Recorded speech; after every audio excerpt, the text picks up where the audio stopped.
What is going on, guys? Welcome back to the channel. It is Professor Anime, and welcome back to yet again another video. Today we are going to be talking about the very first episode and my overall first impressions of one of the new anime that has aired this summer season, Knights and Magic. So let's get right into it. So Knights and Magic is kind of like one of those series in which our main character gets transported to another world. However, it's technically in a sense that he is reincarnated into another world, kind of like in a way in which Yojo Senki handled it. We have our main character as an otaku, but also a programmer, a very genius programmer. Apparently he excels at everything he does and has actually really benefited his teamwork when it comes to his overall job. However, sadly, one day he gets ran over by a car and is therefore killed and is transported to another world, or reincarnated into another world. However, this world isn't, the same world in which he lived in before. He is now actually in a living, breathing fantasy world. So when it comes down to the anime, it's really not that special. It's really nothing new that we have seen before. This is kind of like the stuff that we have already seen already. But, I'm very curious on how, the series is actually going to play out, because actually I thoroughly enjoyed this episode.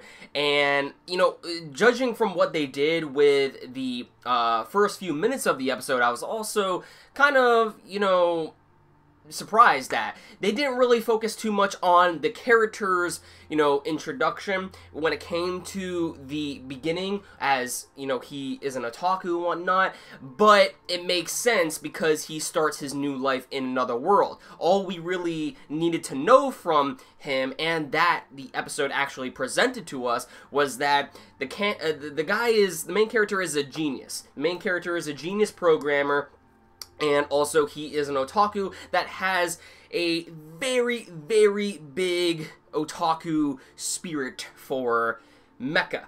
He loves robots, and that is actually where, his sort of passion comes into place in this series. Because when he is transported to another world, he is actually in a living, breathing world in which it is fantastical. There is magic, but not only is there magic, there is also robots.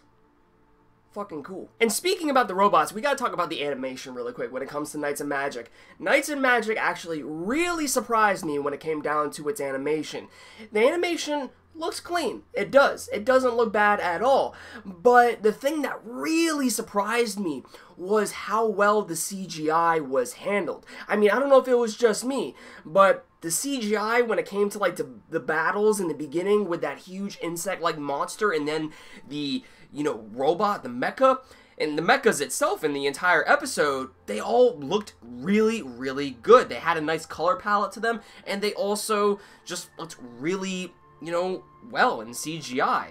So the animation, I actually give a high grade because the animation is actually really well done here, and I was actually very surprised by the CGI, because most shows when it comes to CGI, they handle it quite wrong to an extent, and sometimes end up really ruining an anime.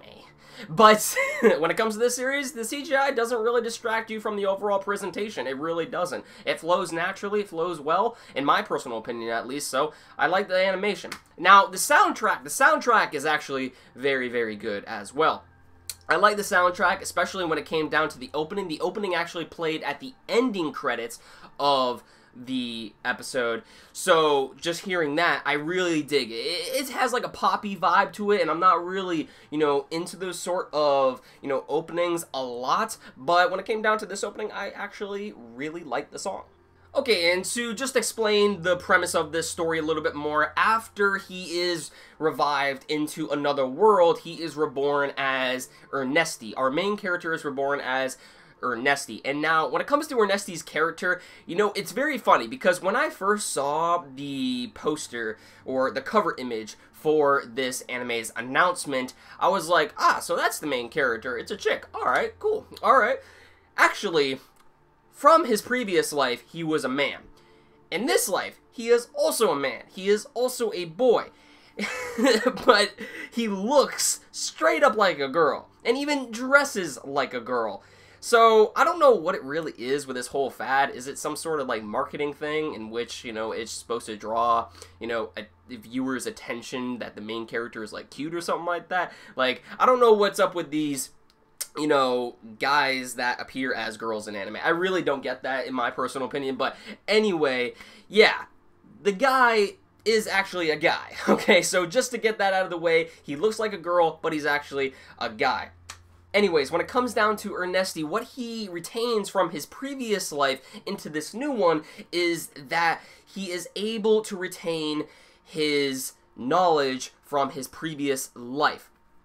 As a programmer, he has a vast amount of knowledge and actually excels at even in everything in this new world. You know, he learned magic at a very young age, and he hasn't been able to program a robot yet, but he will in due time, of course, as we will see when the series progresses.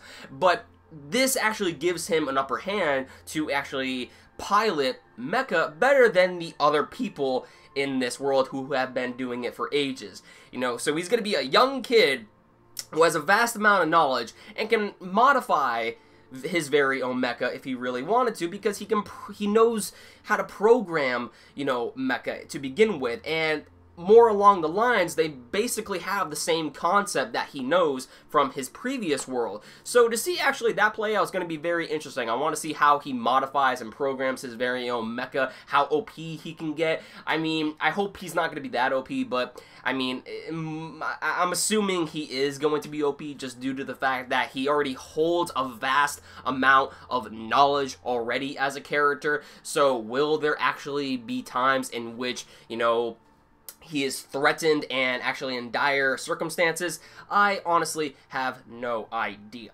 I mean, there are demons in the anime, but I mean, we can't really say that, you know, the demons are gonna end up, you know, completely destroying everything in sight, including our main character. I mean, that's just not how it's gonna go. But at least there is some opposing threat. We don't really have a concrete sort of, you know, answer as to what exactly this force is and what its motives are, but that is basically the overall synopsis of this first episode of Knights and Magic. Do I recommend it? I say, yeah, you should definitely go check it out, give it the 3-episode test. I mean, only the first episode is out, but at least give it the 3-episode test once the 3 episodes are out, just to see if you really want to stick with this series or not. But from what I saw in this first episode, I think it's personally going to be pretty entertaining. I don't know how long I will keep up with it, but for right now, it's entertaining me, and I'm curious to see where it's going to go from here. So, with that said, everyone, let me know what you guys thought about this review in the comments down below, as well as what did you think about the episode in general. Where do you think it stands, you know, for this summer season? Do you think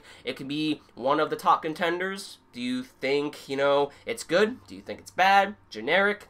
Let me know in the comments down below. I mean, it has a generic sort of concept to it, but to see how everything will be executed, you know, within the series, we'll just have to wait and see.